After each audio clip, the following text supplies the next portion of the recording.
llamo Fernando Fernández Arias, soy el director de programación de Casa América y les doy la bienvenida a la presentación del libro Moranga, la última novela de Horacio Castellanos Moya, que nos honra aquí hoy con su presencia.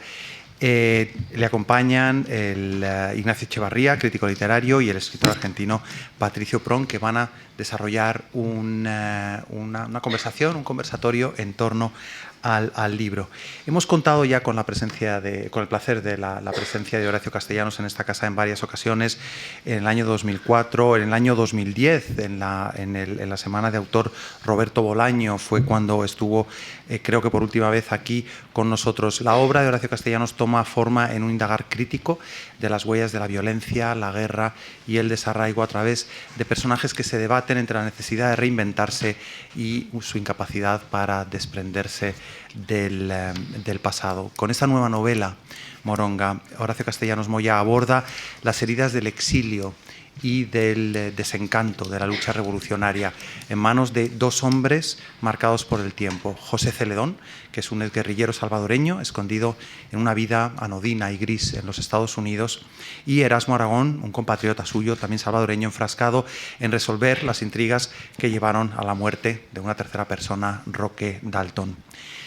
En esta novela hay un estilo vertiginoso, nervioso, mordaz, a veces cáustico, que ha hecho de él un narrador absolutamente imprescindible. Desde Casa América celebramos la apuesta de la editorial Random House, a la que damos la bienvenida también por la incorporación a su catálogo de la obra de Horacio Castellanos Moya, que es ya un referente en la literatura de gran altura de Hispanoamérica. Muchísimas gracias. Castellanos Moya, todos lo conocen, es uno de los escritores más importantes en español del momento, a quien le llega por fin, que ha adquirido por fin un lugar de preeminencia en el ámbito editorial tras una larga trayectoria. Vamos a comenzar vamos a realizar un diálogo con Horacio acerca de esta última novela, acerca de Moronga, pero antes de ello quisiese invitar a Ignacio Echevarría a que Ignacio Echevarría, poco habituado a las temperaturas madrileñas, estaba pasando frío hace un momento, así que le invitamos a que se quite el frío y rompa el hielo, metafóricamente al menos, hablándonos de esta novela. Gracias. Muchas gracias, buenas tardes. Hace cerca de 14 años, en esta misma casa, Horacio Castellanos Moya leyó un texto que para sus lectores es muy importante. Se titulaba Breves palabras impúdicas, y daría título luego a su primera colección de ensayos, si no me equivoco, y sería reunido luego en un libro excepcional que publicó la Universidad Diego Portales, que es La metamorfosis del sabueso, un libro que reúne conferencias, artículos y ensayos de Horacio. En este texto en concreto, Breves palabras impúdicas, Horacio indagaba de un modo muy sumario sobre las claves de su identidad, tanto como ciudadano y como escritor. Y al hacerlo, la primera reflexión que hacía era relativa a la dificultad de fijar una identidad en un destino tan nómada como el suyo. Como sabéis, Horacio nació en Honduras, pero se crió sobre todo en San Salvador. Luego se fue a México, de México volvió a San Salvador, de San Salvador creo que se fue ya a Estados Unidos, y tiene un largo periplo nómada que, por otro lado, es bastante compartido por al menos dos generaciones, yo diría que tres generaciones de escritores latinoamericanos. A propósito de Bolaño, yo una vez puse en circulación ese término acuñado por George Steiner de extraterritorialidad. Steiner, hablando sobre todo de los grandes exilios de mediados de siglo, habló de la condición del escritor contemporáneo como una estrategia de exilio permanente. En nuestro mundo, el exilio, además, ha sido el exilio, que es un poco la cifra, sobre todo en el siglo XX, a partir de la segunda mitad del siglo XX, y si fijamos en la literatura latinoamericana, está muy condicionado por la Guerra Fría y sus secuelas en Latinoamérica, que son las dictaduras de los años 70. Hoy en día, con la victoria aplastante del capitalismo, se traduce en una nueva oleada que ya no es exilio, sino que es emigración, pero a la que también va ligado el destino de muchos escritores latinoamericanos del presente. Desde esta condición digamos, nómada, que hace tan difícil fijar una identidad como no sea la que la que muy generalmente en el caso de Horacio sería la de centroamericano, más que propiamente salvadoreño o lo que fuera, donde encuentra, y estoy glosando las palabras de Horacio en breves palabras impúdicas, donde encuentra él mismo y en general el escritor, su patria sería en la memoria. Y la memoria, sin embargo, no es una casa tranquila, es una gran extensión, digamos, cruzada, como él mismo dice, por muchos surcos, por muchas vías. Y en el caso de Horacio, como de tantos escritores y no escritores latinoamericanos y mucho más centroamericanos, uno de los surcos más profundos de esa memoria es el de la violencia. La memoria de Horacio, como él mismo ha rememorado en varios lugares, y sobre todo en su narrativa, es una memoria transida de violencia que ha dado lugar muchas veces a una etiqueta contra la que él reacciona justamente con suspicacia, que es la de que es un escritor de la violencia, que hace una literatura de violencia. Supongo que habrá lugar para preguntarle sobre esta etiqueta, que él ha contestado muy contundentemente, pero en cualquier caso sí que ha asumido que la violencia que él vivió desde muy niño de un modo muy patente y muy traumático, pues la violencia es un elemento fundamental de esa memoria. A tal punto que la memoria a la que se aferra el propio Horacio es la memoria del superviviente, el superviviente de la violencia vivida por él. Y esa memoria del superviviente, la memoria de ese superviviente que ha vivido la violencia, está generalmente transida por otra categoría muy ligada a la experiencia de la violencia, que es el miedo. Miedo más memoria da muy fácilmente un resultado, una combinatoria que se resuelve en paranoia. La memoria, si uno la vive miedosamente, si uno la vive conspirativamente, pues se convierte en una base de datos que, asociados de todos modos, da lugar a todo tipo de indicios, a todo tipo de reconstrucciones. Es decir, la memoria, lejos de ser un territorio reconfortante, se convierte en un territorio minado de claves o de presentimientos o de verdades ocultas. Y es ese ámbito de la memoria cruzada de violencia y miedo, repito, ese ámbito de la paranoia, el que ha trabajado, yo creo que Horacio, casi con maestría y con una profundidad extraordinaria. La paranoia, además, en el caso de Horacio, él la ha visto muy claro, da lugar muy fácilmente al humor. Es decir, vista desde fuera, la paranoia, por terrible que sea, contemplada desde fuera, siempre tiene un aspecto humorístico. Y de ahí que la literatura de Horacio, que es una literatura tan llena de violencia, tan salvaje, tan brutal, en este sentido, tan poco frívola, sin embargo, sea una literatura profundamente humorística, como sin duda lo es esta novela que hoy presentamos. De hecho, él, en este mismo ensayo, dice que en lo que consiste su literatura básicamente es en la purgación de la memoria. Es decir, su patria es la memoria, pero la memoria está enormemente contaminada, es enormemente conflictiva y está minada, y hay que liberar a la memoria de la paranoia y de toda una serie de elementos que entierran, digamos, las claves que pueda contener. Sobre estos dos aspectos, paranoia y humor, quiero leer dos pequeños textos que la editorial Diego Portales puso en el dorso de este libro de ensayos, que me parecen muy iluminadores. Uno es de Nastasia Wimmer, ¿cómo se pronuncia? ¿Sí? Wimmer, que es la traductora de Roberto Bolaño, conocida sobre todo por haber traducido 2666 y Los detectives salvajes al inglés, y que dice a propósito de Horacio. Dice: Castellanos Moya ha transformado la ansiedad en una forma de arte y en un acto de rebelión. Me parece muy precisa esta consideración. Ha redimido a la paranoia como un indicador positivo de la putrefacción. A pesar del alejamiento y la crítica despiadada de su país, ha puesto a El Salvador en el mapa literario, otorgándole una existencia internacional independiente de las noticias de primera plana. Me parece un juicio sumarísimo, pero muy acertado. Y lo otro son una de las varias palabras que Roberto Bolaño, a quien creo que no conociste, ¿verdad?, personalmente.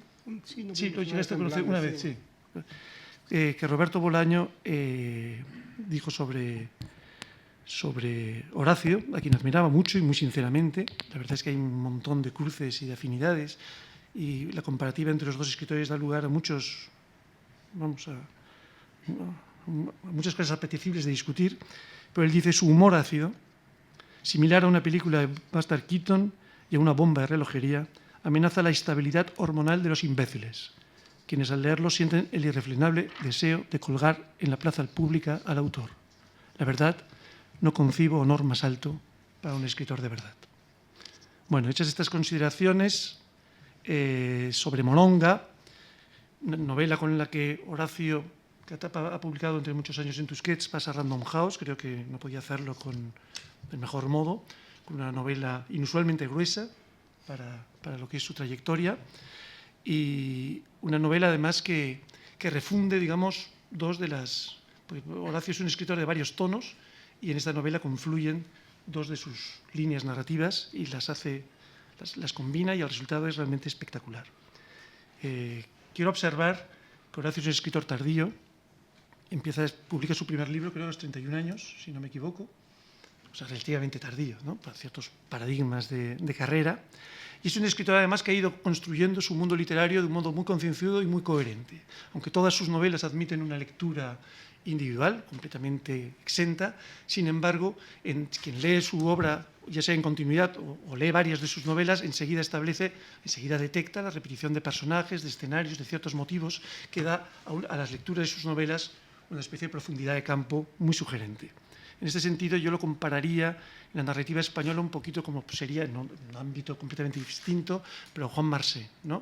O sea, no estamos hablando de un escritor a lo Onetti o a lo García Márquez, con ningún tipo de país imaginario o geografía imaginaria, pero sí un escritor que ha construido a partir de su memoria unos escenarios y unos personajes que se van reencontrando. En el caso de Moronga sí, por ejemplo, aparece la figura fantasmal de uno de los personajes más emblemáticos de la narrativa de Horacio, que es Robocop. Aparece el alacrán, otro personaje que apareció en una novela anterior, y aparece en el centro de la novela la figura ya que protagonizaba enteramente su novela anterior, El sueño del retorno, que es Erasmo Aragón, que es un personaje extraordinario que, por otro lado, ha ido constituyendo, en el que Horacio parece que estás constituyendo una especie de alter ego paródico, en el que se reconocen muchísimos datos de tu biografía, algunos literales o casi literales, y que es un personaje extraordinariamente cómico.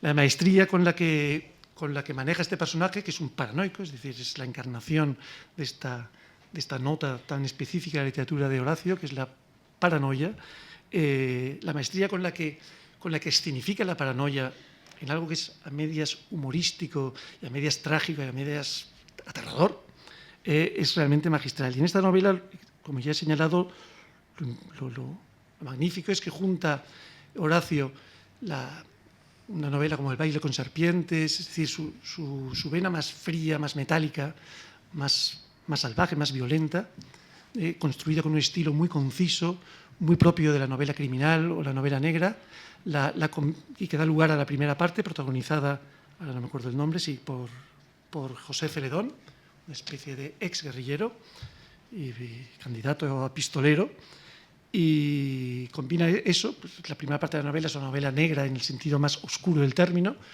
en el estilo también más americano, y la segunda parte es un estilo medio paródico en el que, bueno, podríamos pensar, los lectores españoles podríamos pensar a veces en una especie del personaje de Eduardo Mendoza, El laberinto de las aceitunas, ¿no? Un personaje disparatado, muy risible, pero con un fondo trágico extraordinario.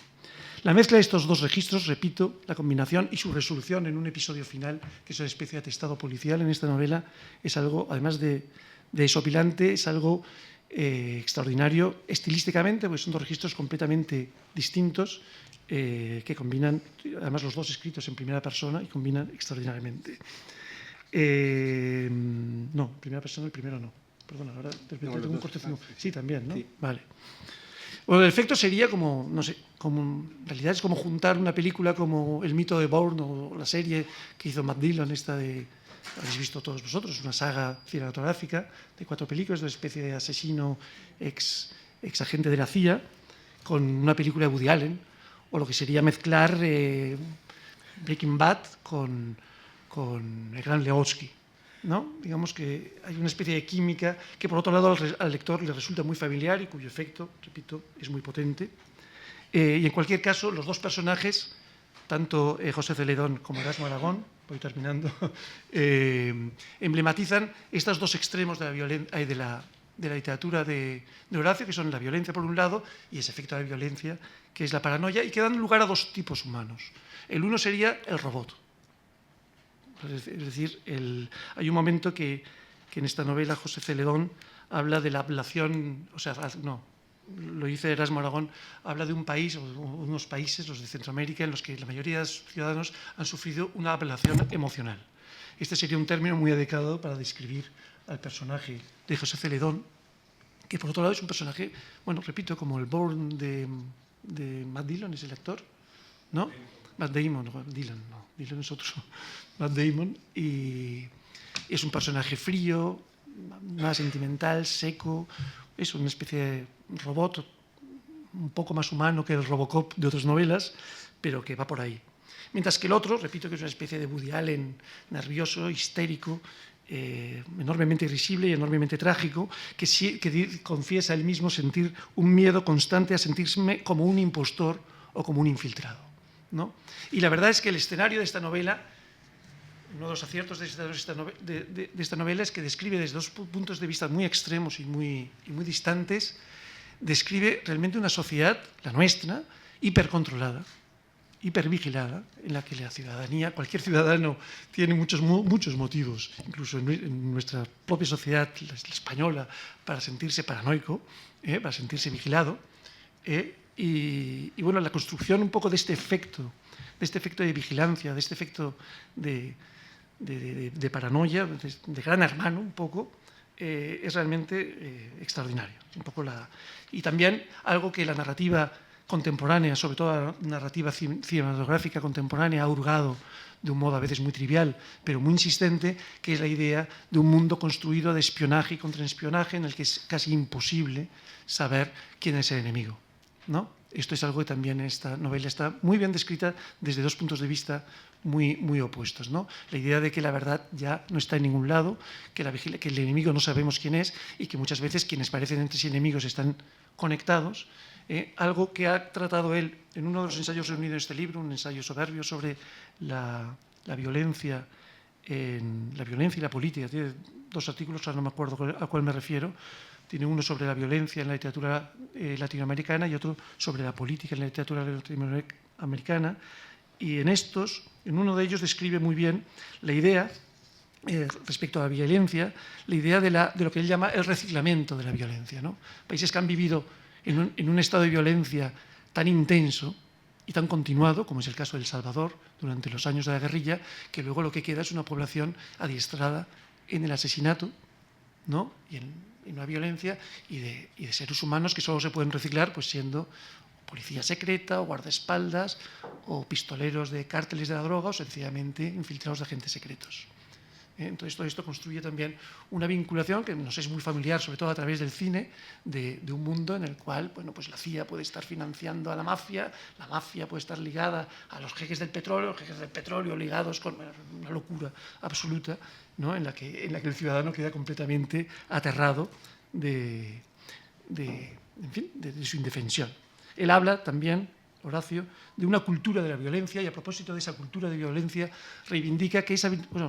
observa y reclama que esta cultura de violencia es enormemente sustancial a la tradición entera de la narrativa latinoamericana.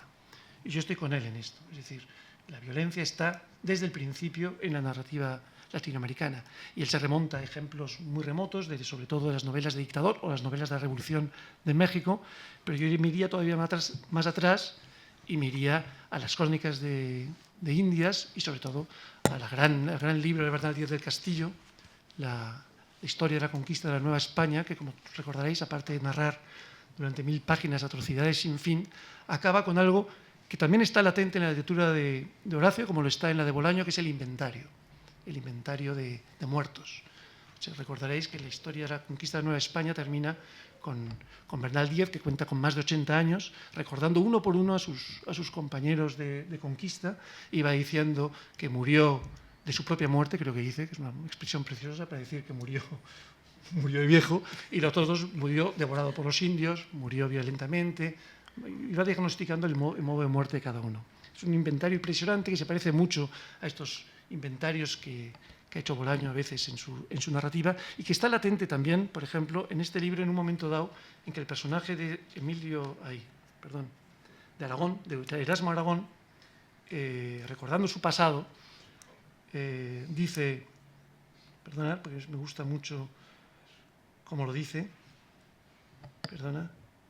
sí, recordando un compañero suyo que había sido primero rockero y luego guerrillero y que murió en la guerrilla, y recuerda a ese compañero y dice que a él le hubiera gustado ser las dos cosas, guerrillero y artista de rock, y que no lo logró ser. Y entonces dice, recuerda,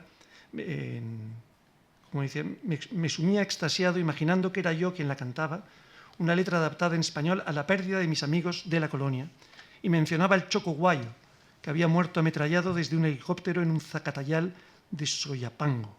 Y en la siguiente estrofa me refería a René, el chele ojos marrón, a quien un francotirador cazó a la salida de su casa. Y en la estrofa tercera me refería a Ramón, asesinado por órdenes de un capitán del ejército al que le encantaba la amante de mi vecino. Y en la estrofa que seguía mencionaba a Irma, que no residía en la colonia, hermana de un compañero de colegio, y más bien como una hermana mía, por ser la esposa de mi mejor amigo de aquella época, quien fue secuestrada por los escuadrones de la muerte en una parada de buses, y de su cadáver sin duda torturado jamás se tuvo noticia alguna. Que yo me sentía una especie de Tom Waits cuando cantaba esa rola y repetía el estribillo como si yo tuviese esa ronca voz conmovedora, refiriéndome a los tiempos idos y a los amigos asesinados de mi generación que nadie recordaba, con la sensibilidad a flor de piel. Esto es un poco para los lectores, por ejemplo, de Bolaño, que recordamos en Amuleto, por ejemplo, ese gran final trágico en el que habla de los grandes poetas que mueren y que se precipitan al abismo. Esta idea también, que yo creo que está muy anclada en la memoria de la franja generacional a la que pertenece Horacio, en la que la cantidad de compañeros muertos en combate, secuestrados, desaparecidos, exiliados, esta idea de pérdida y esta idea del escritor como una especie de responsable o de testigo de esa memoria, o sea, de alguien que se plantea dar fe de esa gente. Una tentación que tiene Horacio varias veces, pero él no va por allá. Bolaño sí que va por allá, Horacio no va por allá. Horacio, a través sobre todo de este personaje, que tiene una tentación parecida en su novela El sueño del retorno, pero no va por allá. Horacio prefiere trabajar en otra onda, no hace elegía, no hace épica del fracaso y de la derrota, hace algo bastante más salvaje, hace sobre todo una versión muy especial, muy específica, que lo sitúa para mí en la vanguardia de muchas tendencias de la narrativa contemporánea. Hace una mezcla de novela negra, de novela política, yo diría también de novela de terror y de novela humorística. 4 elementos que, si lo combinamos, pues crean un cóctel muy difícil, que además tiene como principio básico, es decir, como bebida base, la memoria, pero una memoria convertida también en fuente de terror, una memoria conflictiva, convertida en fuente de paranoia, una memoria en la que el escritor tiene la obligación, si quiere trabajar con ella, de expurgarla de sus propias paranoias, de su propio compromiso, de sus propias mentiras, ¿no? Y en este sentido, en esta novela, es importante, yo creo, resaltar el hecho de que el personaje de Erasmo Aragón, el nombre de Erasmo me cuesta salir, Erasmo Aragón, esté trabajando en una investigación sobre Roque Dalton, considerado con razón por el propio Horacio como el gran poeta, seguramente el gran escritor de San Salvador, que, como sabréis, murió en circunstancias trágicas, pues, asesinado por sus propios compañeros de guerrilla, que le acusaron de pertenecer a la CIA, en una situación que no está suficientemente esclarecida.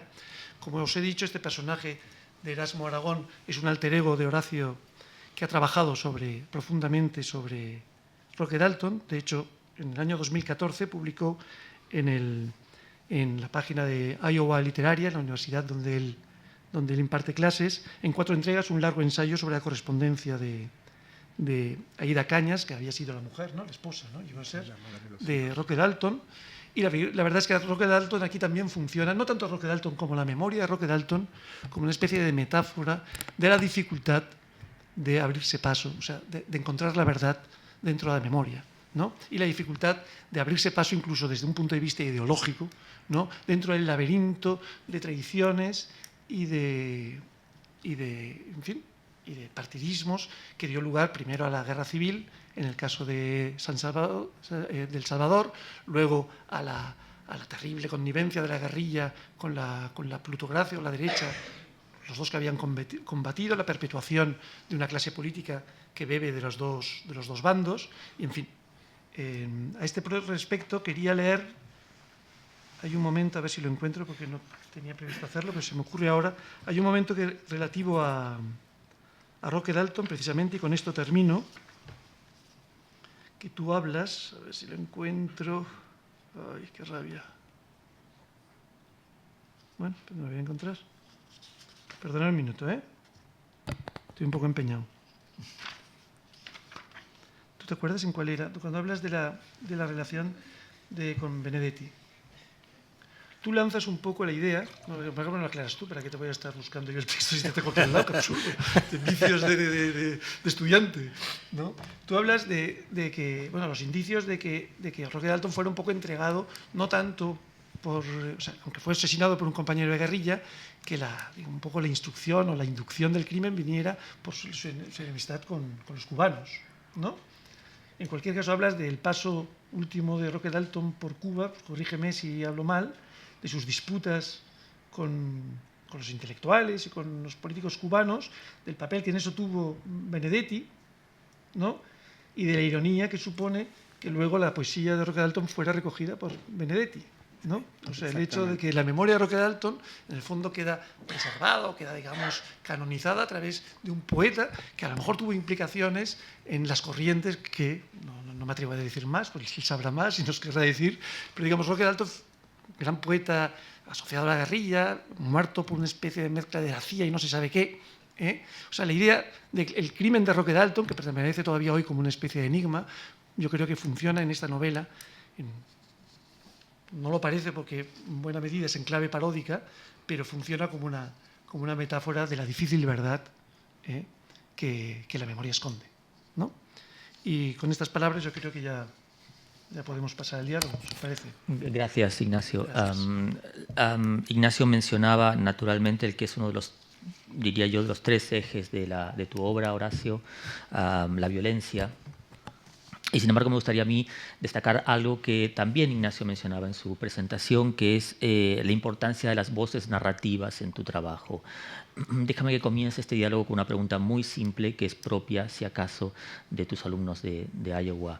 ¿Qué viene primero en la escritura de una novela como Moronga? ¿Las voces o la trama y lo que éstas van a contar? Lo digo pensando también en el hecho de que en esta novela, como decía muy bien Ignacio, confluyen dos voces, que son la voz de José Celedón, una voz mucho más parca, muy escueta, la de un hombre que es descrito deliberadamente como parco y en algún sentido como una persona solitaria, y a continuación la voz de Erasmo Aragón, que es locuaz, algo pomposa, ridículamente pretenciosa. Hay una tercera voz que me gustaría agregar a lo que Ignacio mencionaba, que es la voz del Estado, la cual habla a través del informe que cierra la novela en lo que constituye, si acaso, una innovación en el marco de tu trabajo, que es la incorporación de una narrativa documental. En ese sentido, ¿qué es lo primero? ¿Esas voces o lo que van a contar? Bueno, buenas noches. Gracias a Casa de América, gracias a Ignacio, gracias Patricio.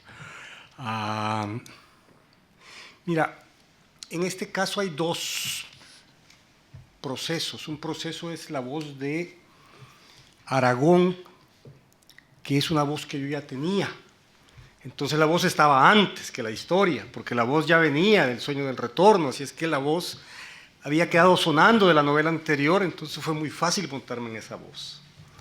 Entonces en esta novela la voz de Aragón no fue un reto en sí mismo, fue un reto envejecerla más, porque en el Sueño del Retorno Aragón tiene 30 y tantos años y en esta novela tiene 50 más o menos. Envejecer 20 años una voz fue algo que estaba en mi cabeza, pero no cambiaba esencialmente. Lo que cambiaba era que su paranoia se hacía más profunda, es decir, que todos sus procesos mentales degenerativos se profundizaban más en la nueva novela. No me planteó un reto la voz. La voz que me planteó un reto fue la de Celedón, porque y ahí yo tenía la historia, pero no sabía cómo la iba a contar. Explico, yo sabía lo que quería hacer con ese personaje, pero no sabía si lo iba a contar en tercera persona, si lo iba a contar con qué recurso estilístico, o si iba a... Y probé la primera. Probé la primera por una sencilla razón, y es que yo ya había tratado un personaje, como bien señalaba Ignacio anteriormente, que es Robocop en El arma en el hombre, que es un personaje silencioso. Robocop viene del ejército. Robocop pelea 10 años en la guerra, pero es un tipo que es muy distinto a Celedón, pero tienen en común el silencio, es decir, que no, Robocop es una máquina de guerra, Celedón es más bien un tipo que quiere anestesiar su memoria porque tiene un pasado y una carga en la espalda demasiado pesada. Entonces quiere silenciar su memoria, su mente, quiere como desaparecer, como no ser. Incluso él no es quien dice ser, es decir, tiene un pasaporte falso, una identidad falsa, y así ha vivido, ¿verdad? Y dejó de ser quien era en una novela que se llama La sirvienta y el luchador, después de esa novela que entra en la clandestinidad a los 20 años, ¿no? Entonces es un tipo que tiene 30 años de ser quien no era, ¿verdad? Y de ir cambiando de identidades de acuerdo a sus necesidades. ¿Cómo contarlo? ¿Cómo entrar en esa primera...? Y entonces tenía el referente de Robocop, de que era un personaje silencioso, entonces era como señalaba Ignacio, la frase corta, concisa, sobre todo la carencia de opiniones, ¿verdad? Porque un personaje muy opinativo es un personaje que no guarda silencio. Ya. Tú te das cuenta que Aragón es un personaje que opina sobre todo, le disgusta todo lo que está alrededor de él, le disgusta todo. Le disgusta su presente, se disgusta a sí mismo, no se gusta a sí mismo, no le gusta nada que está alrededor de él, mientras que el otro guarda silencio, casi no opina. Hay momentos en que sus interlocutores le hacen preguntas comprometedoras y él nada más mira, sale de la pregunta con una respuesta oblicua, etcétera, etcétera. Entonces eso es lo que sucedió, que mi gran reto en este caso fue construir la voz de Celedón. Claro. En ese sentido, el hecho de que sean tres voces las que narran el libro, supone también la confluencia de los dos grandes grupos en los que ha sido dividida tu obra, y que son los que mencionaba Ignacio. Por una parte, la de las así denominadas novelas furiosas, que serían, si no recuerdo mal, El asco, La diabla en el espejo, El arma en el hombre, y también las novelas de la familia Aragón, entre las cuales estarían Donde no estén ustedes, Desmoronamiento, Tirana Memoria, El sueño del retorno. ¿Pensaste en ese sentido Moronga como una novela en la que esta división confluyese? Pensé efectivamente en eso, pensé en juntar a estos personajes, en juntar a los personajes de una vertiente con los de la otra vertiente. Sí. Y entonces en ese sentido Celedón, que es un personaje que sale con otro nombre en El arma en el hombre, ahí es el teniente Pedro, ¿verdad? Y él tiene recuerdos, y por eso algunos personajes le dicen mi teniente aquí, ¿verdad? Va a ser muy difícil decirte José, porque para mí eres mi teniente, ¿verdad? Entonces ese personaje pertenece a la vertiente, no Aragón, ¿verdad? Sí. Pertenece a la vertiente Robocop, pertenece a la vertiente La diabla en el espejo. Y me planteé acercarlos. Ya los había acercado en La sirvienta y el luchador, que hay un momento en que los había tratado de acercar, pero aquí el final es además, el final con ese informe policíaco sobre los sucesos en que muere Moronga, era para mí la forma de acercarlos más todavía. Sí. No podemos revelar el final, naturalmente, hay una confluencia que se produce entre los personajes, pero naturalmente no vamos a hablar de ello. Déjame, sin embargo, que al hilo de lo que estás contando y de lo que contaba Ignacio en relación con la circulación de temas y personajes de una novela a otra, te pregunte respecto de la existencia de un plan previo. ¿Hay una especie de mapa por el que orientarse en tu mundo narrativo o este no ha sido trazado por completo, es el resultado de la producción novela tras novela de un mundo propio? Sí, no hay mapa. No hay mapa, es muy caprichosa. Yo escribo por impulsos, escribo como por impulsos que no necesariamente responden a... Yo me puedo hacer una idea, ¿verdad? Y decir, voy a desarrollar este personaje. Pero finalmente lo que termina sucediendo es que recurro a personajes a veces que ellos... Siento que el personaje viene y toca la puerta y pide entrar, ¿no? Él pide entrar. Ya. Siento que Celedón pidió entrar en la novela, ¿verdad? ¿Por qué? Porque había quedado pendiente... La sirviente y el luchador termina cuando Celedón ametralla el coche en el que va su madre, sí, sin saber que va su madre ahí, ¿no? Entonces, eso había quedado pendiente hace 2 novelas. Y de repente yo no encontraba cómo hacer saber a Celedón que había asesinado a su madre. Porque en medio de la guerra civil él no podía saber que en el coche que él había disparado. Después se dio cuenta en alguna noticia que su madre había muerto, pero hay tantos muertos, hay tal carnicería, hay tal desorden, hay tanta noticia. Un muerto ya no es noticia. Exacto. Entonces él, y él ya ha pasado a la clandestinidad, ya no tiene acceso a la vida cotidiana en el sentido normal. Entonces para mí un reto que quedó varios años, desde el 11, era ¿cómo voy a lograr que este personaje se entere de que él asesinó a su madre? Y esa es una de las escenas del libro, ¿verdad? Pero hasta que no tuve esa escena clara, no pude estar seguro de que iba a desarrollar a este personaje. Comprendo. Ante la inexistencia de un mapa, quizás podamos hablar de un tono común a los libros, más allá de la forma en que han sido divididos consuetudinariamente por la crítica.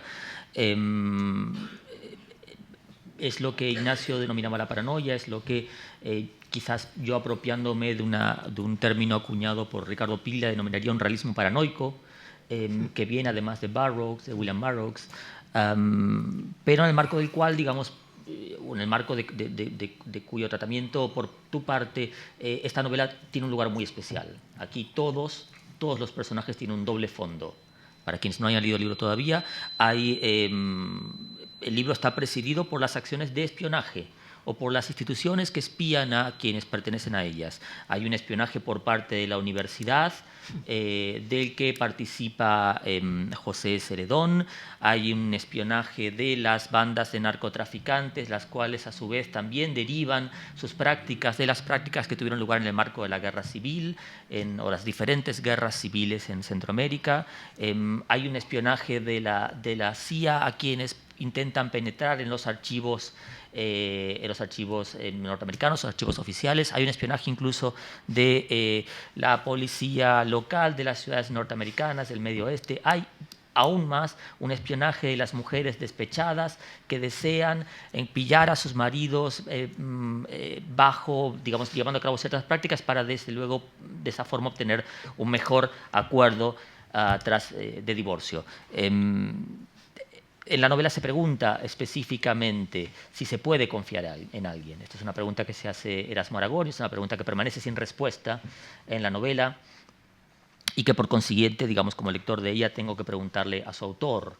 ¿Se puede confiar en alguien en tus novelas? ¿Esta paranoia es el resultado de una constatación de la vida, de la forma en que vivimos actualmente, o es el resultado de una exasperación de ciertas tendencias propias de la escritura de ficción? Yo creo que la vigilancia es el signo de nuestros tiempos. Lo que hace la novela es reflejar un espíritu de la época, y el espíritu de la época está marcado por la vigilancia y por la pérdida de la vida privada y la entrega de la información nuestra, de nuestra vida, con enorme satisfacción a todos los aparatitos que nos venden y que nos hacen felices. Entonces, la novela lo que hace es reflejar, o intenta reflejar, ese espíritu de la época. Ninguna de las vigilancias que se mencionan en la novela son ilegales. Todas están dentro de un marco institucional y son prácticas aceptadas. Incluso actualmente en Estados Unidos acaba de reaprobarse la cuestión de que La Agencia Nacional de Seguridad puede espiar a cualquier ciudadano, ya no digamos extranjero, de Estados Unidos, lo que significa que los espía a todos. Entonces, creo que en ese sentido lo que refleja, la novela trata de reflejar un tema de la época, del espíritu de la época, que es la supervigilancia, pero al mismo tiempo la paradoja de que hay una enorme vigilancia, pero al mismo tiempo parecería que no hay necesidad porque nosotros mismos nos encargamos de contar todo lo que queremos hacer y todo lo que hacemos. Los personajes de la novela, los personajes de Moronga, tienen relaciones distintas con con su pasado y con el riesgo que, digamos, supone acarrear ese pasado consigo. En una entrevista publicada en el diario ABC, hoy decías que lo propio de la existencia de esto es lo propio de la existencia de los latinoamericanos en los Estados Unidos en este momento. Me veo obligado a hacerte una pregunta que es de mucha actualidad y tiene que ver con que es la siguiente. ¿Has visto esa existencia de los latinoamericanos en Estados Unidos puesta particularmente en entredicho en los últimos meses tras el ascenso a la presidencia de Donald Trump? Bueno, eso está en todas las noticias. Yo me entero porque todos nos enteramos, ¿no?, de lo que las políticas han cambiado en Estados Unidos, pero en el lugar donde yo vivo es un lugar muy pequeño y eso uno no puede ser testigo de actos. No he sido testigo de actos de deportaciones, precisos, pero bueno, las noticias son escalofriantes de lo que sucede, ¿no? El reportaje de la misma prensa norteamericana son a fondo. Lo interesante es en este caso que el que vigila al salvadoreño es el salvadoreño, sí. El que supervisa es el puertorriqueño. Entonces, cuando hablamos acabo de leer un reportaje en el New Yorker que es fabuloso precisamente sobre las consecuencias de esta política y de cómo deportan a una mujer mexicana, la deportan y la captura un policía de origen mexicano y no tiene derecho a deportarla porque es un policía común y corriente y no tiene por qué pedirle sus papeles de legalidad, pero se los pide y luego la manda con un policía de origen mexicano que está en la cuestión de la policía de migración y que ella tenía digamos, una especie de resguardo para que no la corrieran, porque si la regresaban a México el marido le iba a matar, y la regresan a México, y el marido la mata, por supuesto.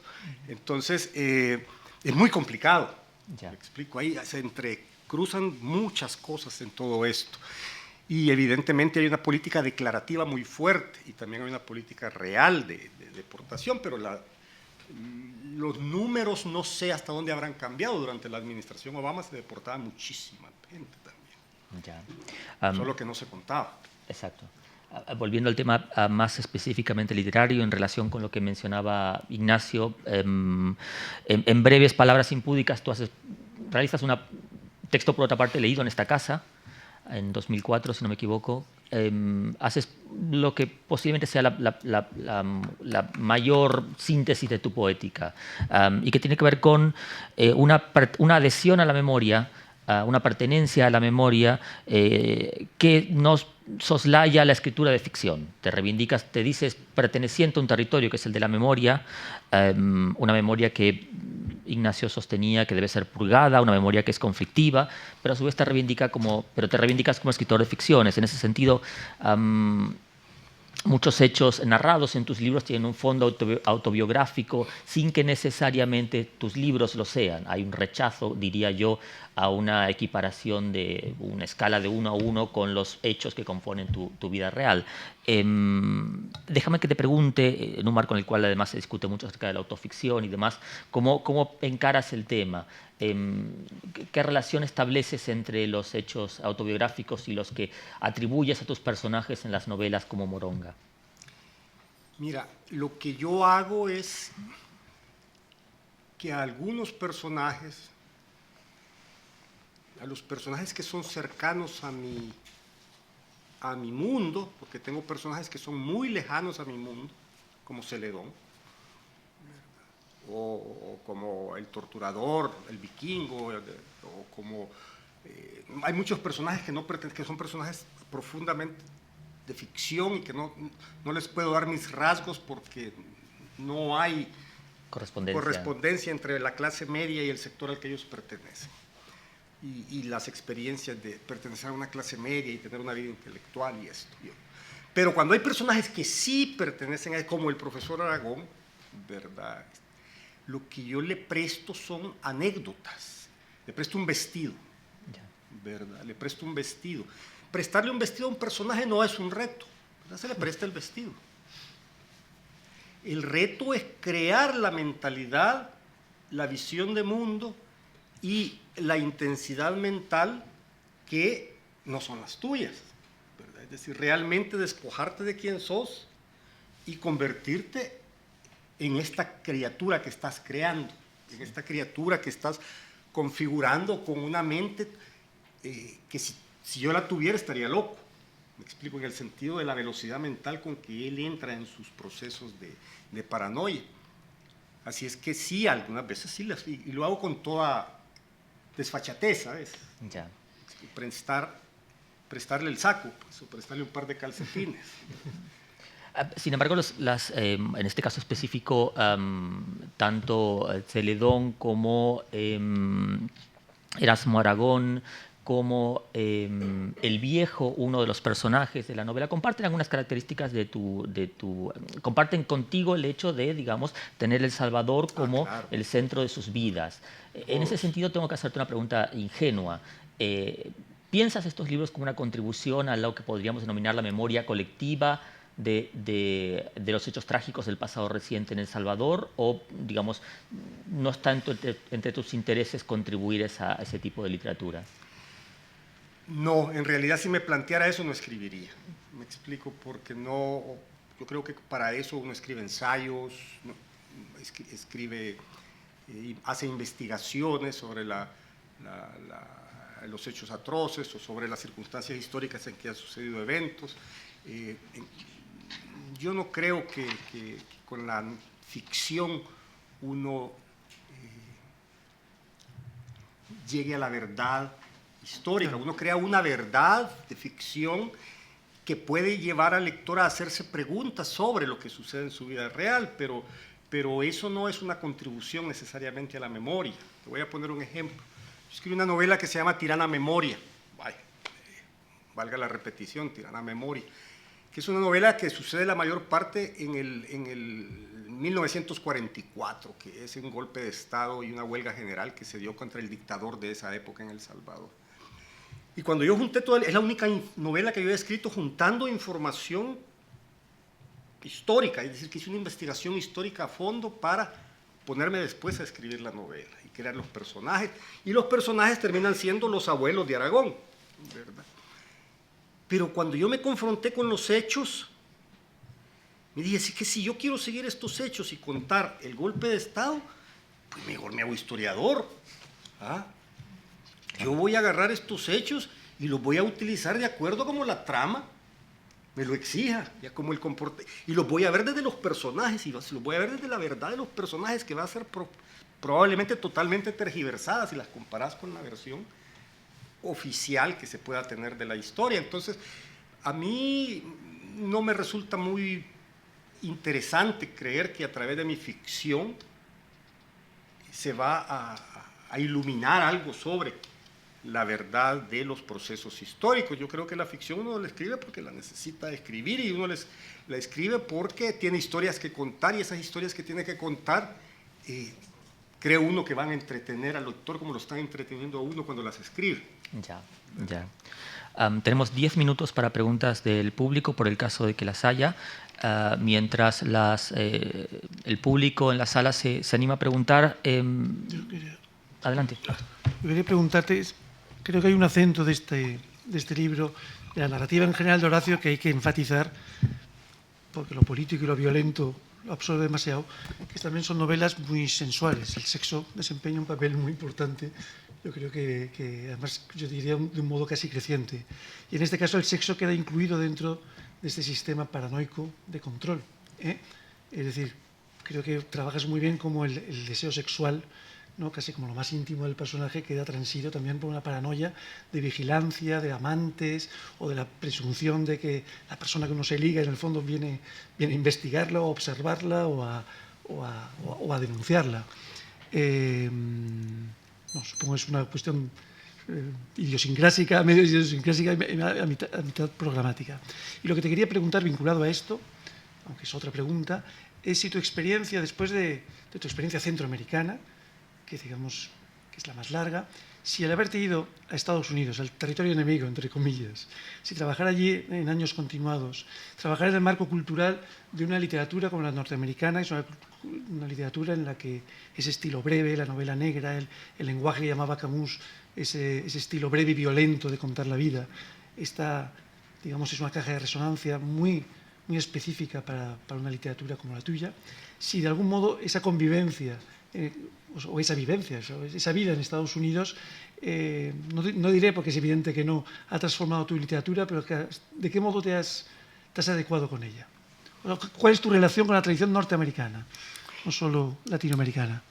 Mira, y también un sentido político, o sea, sí. Dentro de que Estados Unidos para nosotros es un paradigma de sociedad cada vez más controlada, más puritana, donde es, por ejemplo, la vigilancia del sexo en las universidades, que tú aquí ilustras muy bien, tiene cada vez más peso.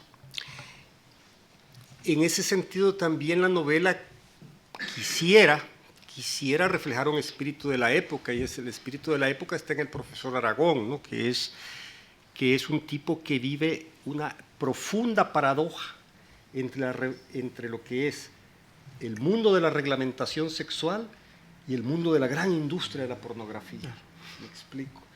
Que vendrían a ser, alguien diría, dos caras de la misma moneda, ¿verdad? Entonces, eso le crea paranoia y le crea una situación de desgarre muy profundo. Mi relación con la literatura, yo desde que comencé a escribir y encontré mis autores favoritos, siempre me llamó la atención que la literatura centroamericana y latinoamericana tuviera tan poca sexualidad. Es decir, me lo explico en el caso de la Argentina, por ejemplo, porque Borges es tan pesado y tan asexuado que determinó mucho, pero en el caso nuestro yo me decía, ¿por qué los centroamericanos? Y aquí la gente solo habla de sexo, ¿verdad? Y por supuesto que el referente fue Buscar el Caribe. Entonces ves que, y esto es una cosa que no hay una relación directa, sino que hay una empatía, por ejemplo, con Cabrera Infante en ese sentido. Una empatía en cuanto a que la sensualidad forma parte de la vida cotidiana, ¿verdad? Entonces, para un personaje como el profesor Aragón, que viene a ser un personaje de la vertiente de Nabokov, ¿verdad? Viene de ser este es un Humper, pero tropical, que viene a toparse con una cultura mucho más reglamentada que en la época en que Humper llegó a Estados Unidos. Y evidentemente esa contradicción le desgarra la cabeza. Claro. Vos lo ves como muy enloquecido por eso. Ahora bien, en lo que respecta a cómo influye la literatura norteamericana, mis lecturas determinantes de literatura norteamericana fueron antes de que yo llegara a vivir a Estados Unidos. Me explico, es decir, cuando yo leí la literatura norteamericana que más me atrajo, que era la literatura del sur, literatura que va alrededor de Faulkner o de Flannery o alrededor de Carson McCullers, es decir, todos estos escritores sureños, siempre me identifiqué más porque es el espíritu de la derrota. Yo vengo de una zona de derrotas. Entonces a mí no me puede satisfacer mucho la literatura de esa costa este triunfadora, me explico. No me causa empatía, me puede gustar como obra literaria, pero no me causa empatía. Y por supuesto la derrota que siempre está presente en la gran literatura negra norteamericana, en Chandler, en Hammett, etcétera, etcétera, etcétera. Que la leí antes de llegar, aunque no lo creas, ahora casi no leo literatura norteamericana, ahora que vivo ahí. Entonces, influyó mucho el género negro. Horace McCoy, y cuando puedo vuelvo. Y me agarro toda la obra de McCoy, por ejemplo, y comienzo a leer novela, como hace 20 años. Pero pertenecen a esa época de mi vida. Influyeron en mí desde entonces. Y en relación con lo que pregunta Ignacio, ¿notas, notas cierta influencia de esas nuevas prácticas o esas nuevas morales sexuales en los Estados Unidos? ¿Notas su influencia en el ámbito de la literatura latinoamericana que está siendo producida en Estados Unidos o bajo la influencia de la cultura norteamericana? Pienso, por ejemplo, en el hecho de que cada vez más latinoamericanos se forman literariamente en los Estados Unidos, y me pregunto si has notado cierto imperio de una nueva moral puritana en lo producido por latinoamericanos en Estados Unidos. Desde luego no en lo tuyo, pero me pregunto si en el caso de otros colegas. Ahí hay como una diferencia fundamental, es que si tú llegas a Estados Unidos joven, llegas a terminarte de formar al final de tu primera juventud a Estados Unidos, es muy distinto de si llegas ya viejo como yo. ¿Me explico? Ya llegas hecho y has tenido, yo en mi caso tuve muchos colchones intermedios, viví en Alemania, estuve aquí un tiempo, viví en México 13 años, viví en Japón, entonces digamos, mi posibilidades de adaptación cultural y de no agarrar lo que no quiero de una cultura donde estoy, me permitieron como adaptarme más fácilmente y resistir a, pues, el peso profundo que tiene en el mundo contemporáneo de el puritanismo anglosajón, ¿no? Que lo domina, se filtra por todos lados, ¿no? Se filtra con el poder anglosajón en todos los ámbitos, ¿no? Yo creo que para alguien más joven es más difícil. ¿Me explico? Porque no es una cosa de voluntad, es una cosa que la respiras en el aire. Claro. Entonces, si tú eres mucho más joven y te estás formando, evidentemente te va a influir más.